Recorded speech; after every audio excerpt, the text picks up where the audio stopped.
Alright, so here's the new carpet from Stock Interiors. Laid it out of the box. It's actually pretty decently molded. It said just let it sit for a couple hours.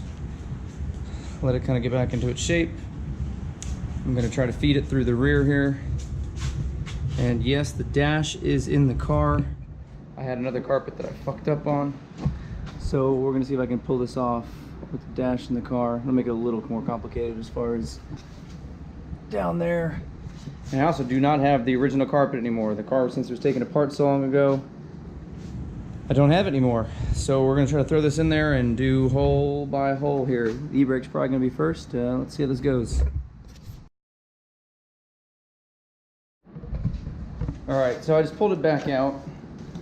For that doesn't have a carpet, I kind of did a rough measurement from about here to here. It's about 20 inches in length. And then after I measured about here where the seat goes to the back here is about 20 inches. So the only reason I pulled it out is because there was a ton of excess going up in the front, which is, I guess, the instructions do say you may have excess all around, you'll have to cut, but I guess I didn't anticipate that much. So let me stick it back in and get this mold line to the front where the seat bolts, and we'll go from there again. All right, it's gonna be kind of hard to see now, but the molding, or the, you see where the crease is, where the carpet was molded to, the floor pan. It basically is lining up real well with that now.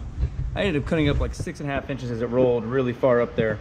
Hopefully you can hear me now. It's starting to pour rain. Welcome to Florida. So now I'm gonna try to find the e-brake. I mean, the e-brake's there, I can feel it, but I'm gonna try to see where it's gonna sit on its vertical position and just cut maybe an X in the carpet, route that through, and then push the carpet back forward. All right, so the first thing we ended up doing, like I said, was make a crosshatch for the e-brake to slide through. And I did a little one just so I could slide it through and then push the carpet back. The lines are lining up pretty good. It's a pretty decently molded carpet. And then what I did next was, it's a little rough back there, but I ended up cutting spots for that bracket, both brackets to attach to. It's a little bit loose back up there, but that's fine. The ECU and shit's gonna sit back there anyways, and no one's ever gonna see it or touch it. But my main concern was making sure there wasn't a lot of excess here, which there's not. So it's pretty good. Carpet's actually a nice, pretty good firm fit. Any of the little excess that we'll cover here, the center console will cover. So now it's a matter of just cutting out little holes here. I'm using some pictures online as a reference. This would be way easier if you had a carpet. The only thing that might be a dilemma, which we'll see, sits nice, is I don't want this to wrinkle. It's it might inevitably wrinkle just a little bit in the center there, but we'll find out. All right, so the molded carpet actually is pretty good to the floor pan here. You can see I was able to get this lined up. I had to cut about 10 inches off the front. Let's see how high it comes up on the firewall. Is about where I mean, you could have probably a little bit more extra, but that's sufficient, at least for me. Not having the original carpet, it's kind of a slight pain in the ass. I had to find those two holes. It is what it is. I still need to cut out some carpet back there for adjusting the e-brake. I ended up trimming all that open, the area for the center console to attach to. There is then those two bolts back there that went on the floor, and there's the two right down there. You can see I cut a little bit too much carpet out there. I was getting tired of trying to find it, and I just threw some of the carpet underneath the bracket. That way it kind of holds the carpet in place. It's not really bunched up by any means. It actually fit pretty well. Overall so far, this carpet is definitely worth its buy. It obviously would help you if you had a original floor pan. I'm going to leave this back, or the door sill, off for the time being. I kind of trimmed the carpet to roughly kind of how it'll fit, but I'm gonna leave it off because I'm going to run an Odyssey battery, I think at the moment, in the cargo container. That's what I'm thinking at the current moment in time. It may change, but I'm gonna mock some stuff up, and I will probably just route the power wire underneath through these brackets here, up out, just for more hiding. But yeah. All right, there's gonna be a little spot here where this rear piece screws into. So let's see how that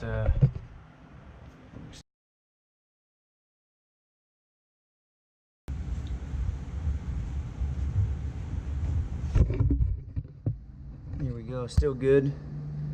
Looks like I'll have to just trim a little bit of some carpet there, but a little razor blade action. All right, so this is going to attach right there, right there. There's 4 of them. So I don't have the original pieces, so I'm going to try and get some grommets. Just push these in there. They're going to go there. So I have to cut some more carpet. As you can see, though, it's actually not really wrinkling up. There's maybe a little spot, just gotta push it up kind of tight. But overall, the carpet's pretty good. It's been sitting a couple days now. I chose not to put the seats in yet, just because I'm still going to be doing the car computer and whatnot over there, and it's just be easier to work in here without the seats. But it's going to be hard to see. Hopefully, it'll show up. This will be pushed back just a tad bit. I haven't solidified this still again yet, but I have chose that the battery is going to go in here. Other than that, the only wrinkle that's in this entire carpet, nothing will be seen except for right here, and most of that will go away. Once I actually install the cargo compartment, I'll just pull the carpet a little bit more taut, push the cargo compartment down, and it'll be good. But yeah, I'd say honestly 10 out of 10 for that carpet. Stock interiors carpet, and yeah, until next time. All right, so install the recorder window. You should have already gotten any of the residue that was off. I took mine out for painting purposes. So what you will notice is you're gonna have a little hole here. You're gonna have 3 here. You're gonna need a total of 6 clips. I'll show you these in a second. And the new rubber trim that you get, or the existing, will have a red clip that will go in there.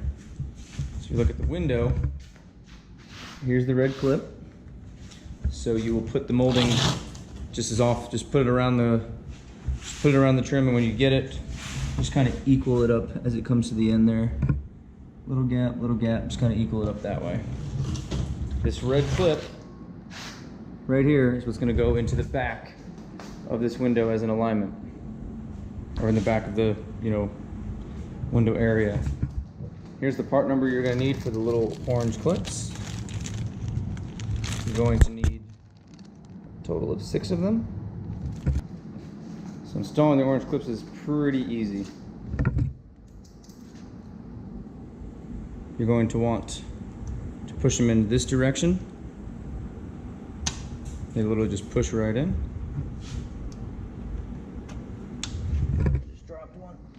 They're going to go in this way because what's going to happen is, if you notice on the clip, it's got a slot right here. This is how the window's going to, you're going to slide the window in here as a guide.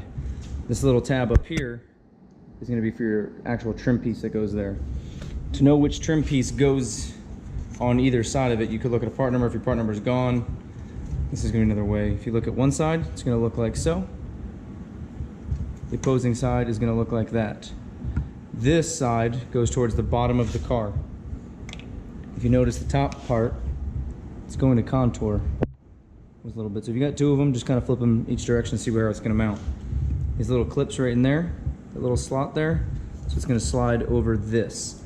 So when you go to push the window in, you're going to have to push it in, and don't butt it all the way in. If you butt it all the way in, the glass is going to be pushed up against this, and you won't be able to actually put that connector on. Now I'm using just some 3M window weld.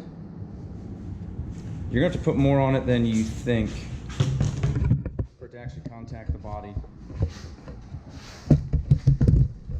So I've already got a existing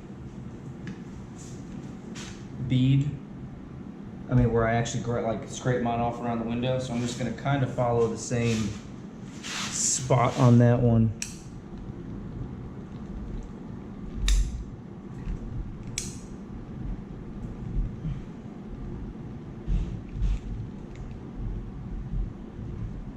Now you can do it in both spots, and by that I mean on this, and you can do it on the actual window frame too.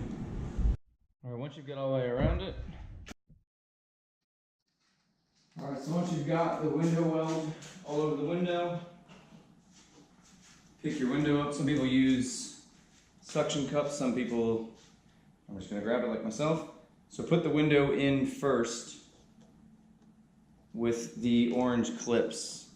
So throw the front of the window in those as a guide.